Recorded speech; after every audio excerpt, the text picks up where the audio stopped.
Akkam jirtu hordoftoota Gaammee Miidiyaa. Tole har'as viidiyoo haaraatti walitti deebinee jirra. Yeroo baay'ee turerra jira erga viidiyoo chaanaal kanarratti gadhiisne. Kanaaf amma kaasee garuu chaanaal kanarratti walitti deebisaan viidiyoo gadhiisne waan ta'eef chaanaal kana hordofannaa.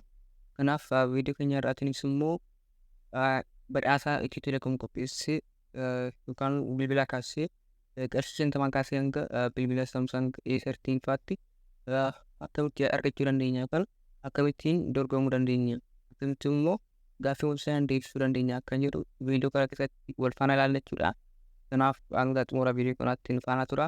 Warri chaanalii kana sabiskiraayib hin goone chaanalii kana sabiskiraayib godhaa gara mo'atteetti dabalama.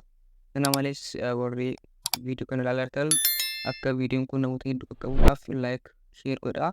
Kanaaf kallattiimaan gara weebsaayitichaatti deemna jechuudha. Liinkii weebsaayitichaa yoo barbaaddan diskiriptiin boksii irratti isiniin barreessaa achirra kan itti buutanii galuu dandeessu jechuudha.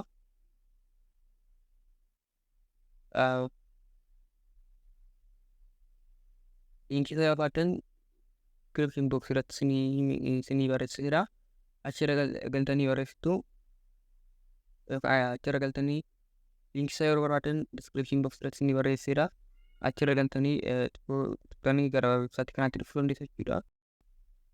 Yeroo galtan waan akkasii isinii fida jechuudha. Kanaaf jalqaba irratti lakkoofsa bilbilaa keessanii geessitu.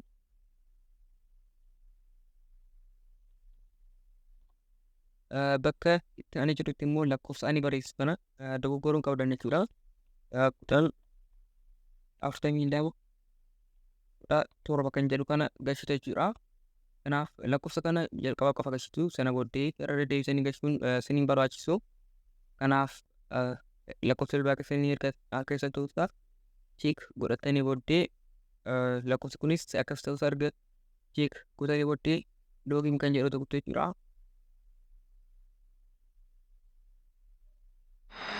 Kana booddee verifiikeeshin koodii isinii erguuf isin gaafata jechuudha. Sendi kan jedhu kana tokko jechuudha. Sana booddee verifiikeeshin koodiin gara bilbila keessanitti isiniif ergama jechuudha. Koodii isinii ergame sana bakka kanatti guutu jechuudha. Kanaaf ani eegaa jira jechuudha. Amma verifiikeeshin koodiin naaf ergamutti naaf galee jira jechuudha. 6853 kan koo. Sana booddee loogiin kan jedhu kana jechuudha. Akka argaa jirtan weebsaayitii kana fakkaata jechuudha.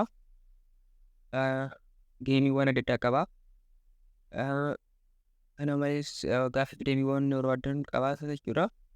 Kanaaf waa'ee weebsaayitii kana uummata isinitti himuudhaaf Itiyoo Telekoomiitiin kan hojjetamedha.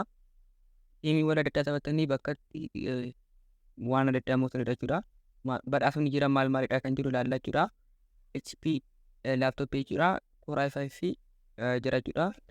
Ji'atti takkaa jira jechuudha. Badhaasni kun kan biraas Samsung A13 smartphone kun immoo torbee tokkotti nam tokkoon badhaafama jechuudha. Kana malees birrii 5,000 torbeetti namni lamni badhaasa kana argata jechuudha. Birrii 500 immoo torbee tokkotti namni 28 badhaasa kana argata jechuudha.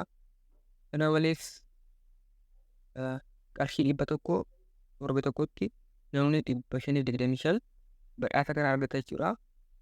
Qarshii 50 immoo nama 1,150, qarshii 10 nama 2,625 akkasuma kan ilaalaa deemuu dandeessu. Paakeejii kan guyyaa tokko beekamatii 100 nama 1,120 argata jechuudha torbeetti. Carraawwan amma kana ba'a jechuudha. Kana malees teeleewinii firii tikkeettii yookaan taphoota taphachuudhaaf tikkeettii isin barbaachisa. Tikkeetti kanas argachuu dandeessu jechuudha. 14 jira jechuudha.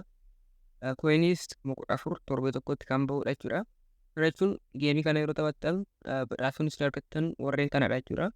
Kanaaf taphattanii qarshii kaasanii hanga asitti badhaafamaa carraan ta'uu keessanii guddaadha jechuudha. Ammatti namni baay'ee waan taphachaa hin jirre badhaasa kana argachuu dandeessu jechuudha. Namoota badhaasa kana argatan asirratti ilaaluu dandeessu jechuudha. Kanaaf geemota jiran immoo ulfaana ilaallu. kireezii kwiiz kan jedhu kun jira. Gaaffiiwwan deddeebistanii badhaafamtu jechuudha. Yeroo addan waa'ee Itoophiyaa jira. Ji'oogiraafii yeroo addan waa'ee muuziqaa yeroo addan akkasumas aktiviitiis yeroo addan qoramuu dandeessu jechuudha. Inni geemii kan biraa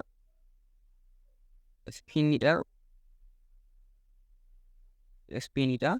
Akkuma argitan ispiin gootu yeroo kana tuttan bakka kana tuttan ispiin godha jechuudha.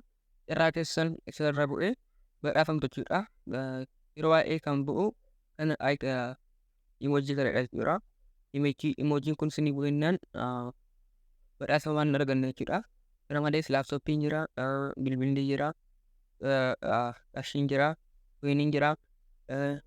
Akkuma kana akkuma argartan smartfooniin jira. Badhaasa kana carraan argachuu keessanii jira jechuudha. Yeroo baay'ee garuu akkuma isinitti hime emoojii kana ba'a jechuudha. Kanaaf taphoota kana isinitti hime kan biroonis jiru ilaaluu dandeessu. Kanaaf taphoota kana taphachuudhaaf dirqama tikkeettiin isin barbaachisaa jechuudha.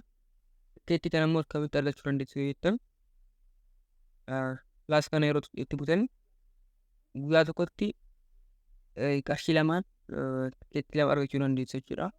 Yeroo addan torbeessitti immoo qarshii 10 tikkeettii 14 argachuu dandeessu jechuudha. Yoo qarshiitiin barbaadan jechuudha. Koinii kanas yoo argachuu barbaadan koiniin tokko qarshii 2dha. Koiniin 6 qarshii 8, koiniin 12 qarshii 15 jechuudha. Akkuma koinii isin bittan ol ka'aa deemetti qarshiin isaa hir'isaa deema jechuudha. An garuu kan hin fayyadamu yeroo baay'ee sheeriidha jechuudha. Riferaaliin keessan